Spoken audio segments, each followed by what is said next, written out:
Be me, 42 years old. Been thinking about this every day for 8 months now. Can't sleep, can't focus, feel like my chest is caving in.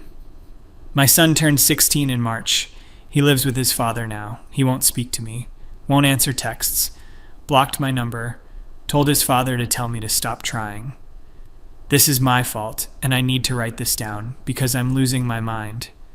Let me start from the beginning. 2008. I'm pregnant. Marriage already shaky. Husband Mark and I barely connecting anymore.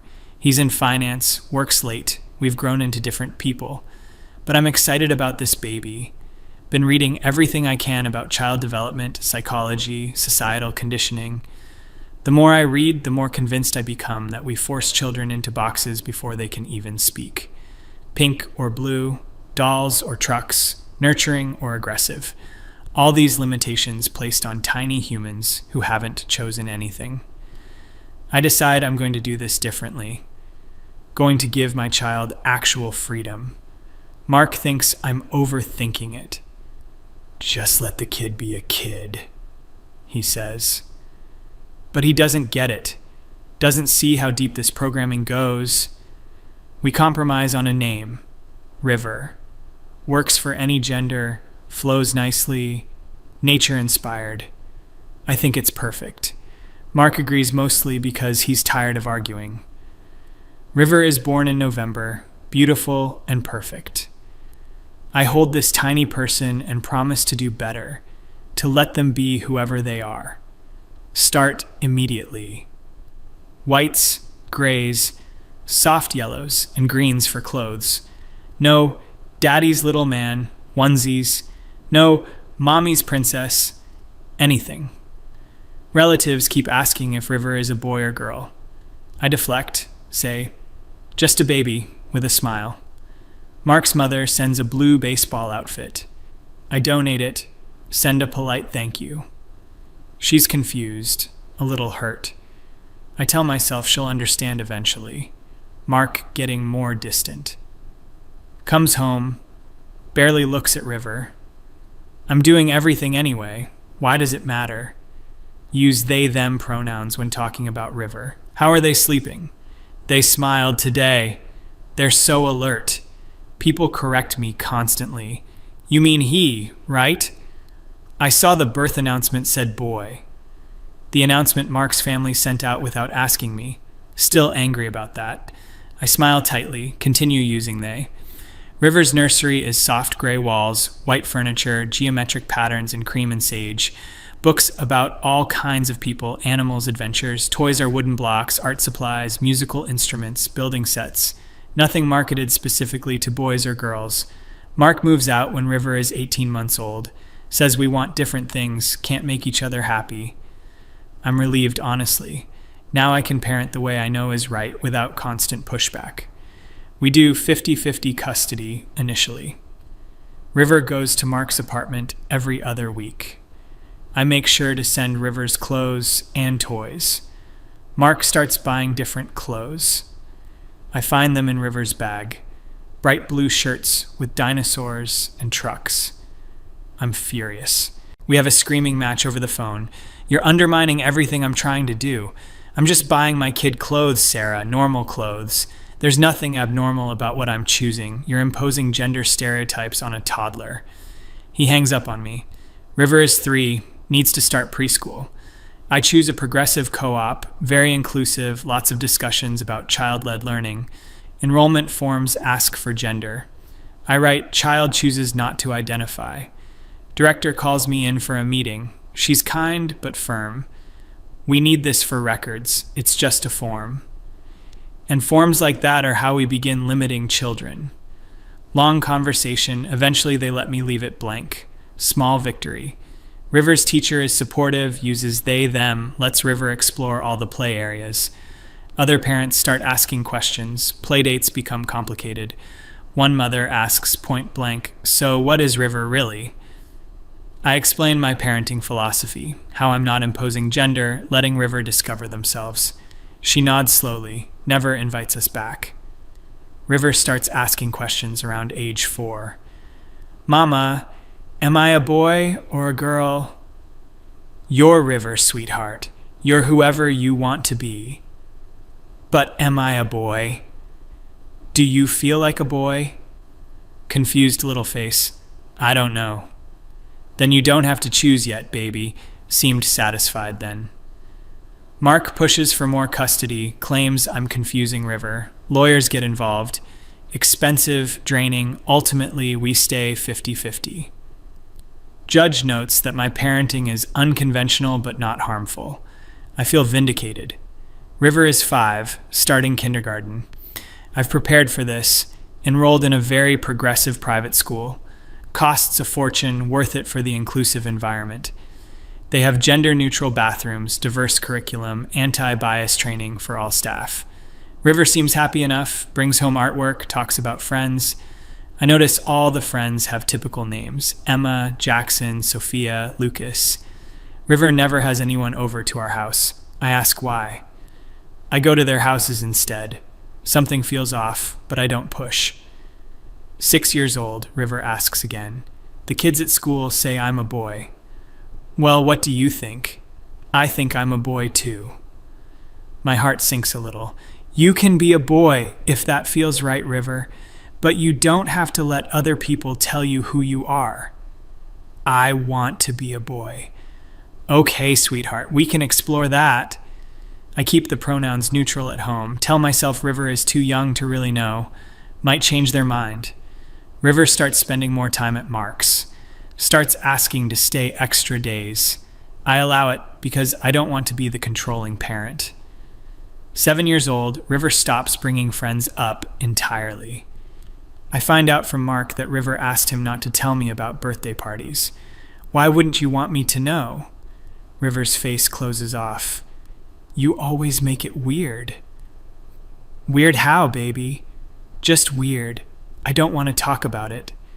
My child is pulling away and I don't understand. Why? I'm doing everything right, giving River freedom and choice.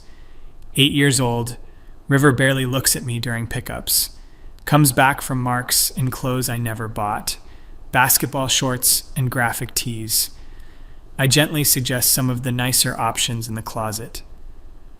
I don't like those clothes, Mom. You used to wear them just fine. I wear what I want at Dad's. The accusation in that statement. I try to stay calm. You can wear what you want here too, River. I've never stopped you. You make a face every time. Do I? I don't think I do. I'm just not used to seeing you in such commercial things. River walks away from me mid-sentence. 9 years old, River asks if I can use he/him pronouns. I feel like I've failed somehow. All this work to keep options open, and River is choosing the path society laid out anyway. I tell River we can discuss it, that I want to make sure he's choosing this for himself, not because of peer pressure. I'm not a they, Mom. I'm a he. Everyone knows it but you. I just want you to be sure. I am sure. I start using he/him, but it feels like defeat. 10 years old, River barely talks to me. Picks up, headphones on, homework at the table, headphones back on, bed. Mark emails me that River wants to do 70-30 custody. I refuse. River won't even look at me the next visit. I try to plan activities, museum trips, cooking together, art projects. He's polite but distant. This isn't my baby anymore. 11 years old, I find out River has been lying about his name at school. Tells everyone it's Ryan. I'm devastated. River is a beautiful name. It's unique. It's yours. I hate it. Everyone makes fun of it. Everyone thinks I'm a girl before they meet me. Then those people are small-minded. Or maybe you're the one who's wrong. My child said that to me. I ground him for disrespect. He calls Mark. Mark picks him up early. Another lawyer letter about custody modification. 12 years old, barely see River anymore. He's there physically, but completely checked out. I try to talk to him about his interests. He likes basketball, video games, normal boy things. I hate that I thought normal boy things. I try to engage anyway. Ask about games, he gives one-word answers. Ask about basketball, he says I wouldn't understand. Try me. You don't actually care, Mom. You just want to fix me. I don't want to fix you. You're not broken.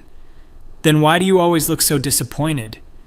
I'm not disappointed in him.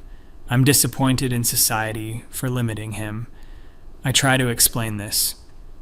He goes to his room. 13 years old, River. Ryan now legally. Mark did it during his custody time without telling me. Barely comes over.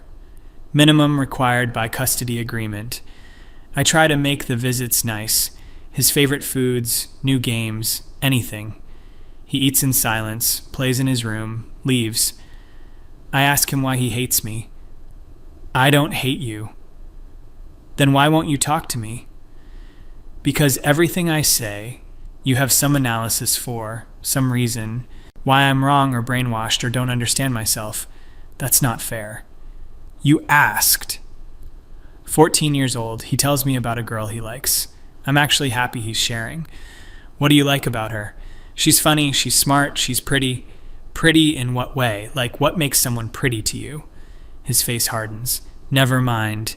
No, I'm interested, tell me. Forget it, I'm not doing this with you. Doing what? This thing where you make everything a lesson. I wasn't. I was just curious about his thought process. Wasn't I? 15 years old, he comes over less and less. Mark and I are back in court. Ryan testifies, asks to live with Mark full-time, tells the judge I make him uncomfortable, doesn't elaborate despite the judge asking. I'm granted every other weekend. Feels like my heart is being ripped out. I write Ryan letters, try to explain. Never get responses. 16 years old. March, his birthday. I send a gift to Mark's house, a thoughtful book about identity and self-discovery. Mark calls me. He doesn't want this, Sarah. It's a gift. He doesn't have to read it. He asked me to ask you to stop. Stop what? Caring about him? Stop trying to make him into something he's not. I never did that. That's the opposite of what I did. You really don't see it, do you? Click. I show up to Mark's house the next weekend for my visitation. Ryan comes out, won't get in the car. I'm not coming. Ryan, it's my weekend. I'm 16. I can choose. I already talked to Dad's lawyer. Please, can we just talk? I don't want to talk to you. Why? What did I do that was so terrible? I gave you freedom. I let you choose. You never let me choose anything. You chose everything. You chose my name, my clothes, how people talked about me. You chose to make me an experiment. I'm crying now. I was trying to protect you from rigid gender roles. I didn't need protecting from being a boy, Mom. I needed a mom who would just let me be a boy without making it a statement. He's crying too. River. My name is Ryan. It's been Ryan in my head since I was 6 years old and figured out that's what I should have been called all along. But you couldn't handle that because it didn't fit your plan. I changed it legally when you asked. 3 years after I asked, Mom, 3 years of you trying to convince me I was making a mistake, that I was too young to know, that society was pressuring me. I wanted you to be sure. I was sure. I'm the one who lives in my head, but you didn't trust me. You never trusted me to know myself. That's not true. Every friend I had, you analyzed why I chose them, what it meant. Every toy I liked was a conversation about marketing and gender norms. Every shirt I wanted was me giving in to societal pressure. I was 6, 7, 8. I just wanted normal clothes and a normal name and a mom who wasn't constantly studying me. I'm sorry. I'm so sorry. I thought you thought about you, about your ideas, about being right. You never thought about what it felt like to be me. Mark comes out. That's enough, Ryan. Go inside. Ryan goes, doesn't look back. Sarah, you need to leave. Mark, please, I need to fix this. You can't fix this. It's not a project. He's a kid you hurt and he doesn't want to see you.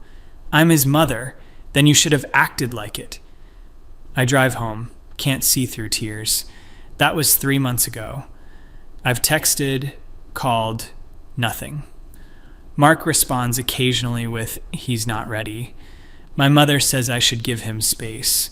My sister says I should have seen this coming. My few remaining friends don't know what to say. I keep going over it in my head. every decision, every choice. I thought I was being enlightened. I thought I was being progressive. I thought I was giving my child a gift. Sitting here at my desk at 2 a.m., can't sleep again, pulled out old photos. River at 2, in a soft yellow sweater, happy. River at 5, uncertain smile, starting to pull away. Ryan at 10, no smile, tolerating the camera. The last photo I have of him, 15, looking past me at something else. I wanted to free him from boxes, but I put him in one of my own making. I told myself I was letting him choose, but every time he chose, I questioned it, wanted him to choose again, choose differently, choose more carefully, because his choices didn't align with my vision of freedom. He said I made him an experiment. He's right.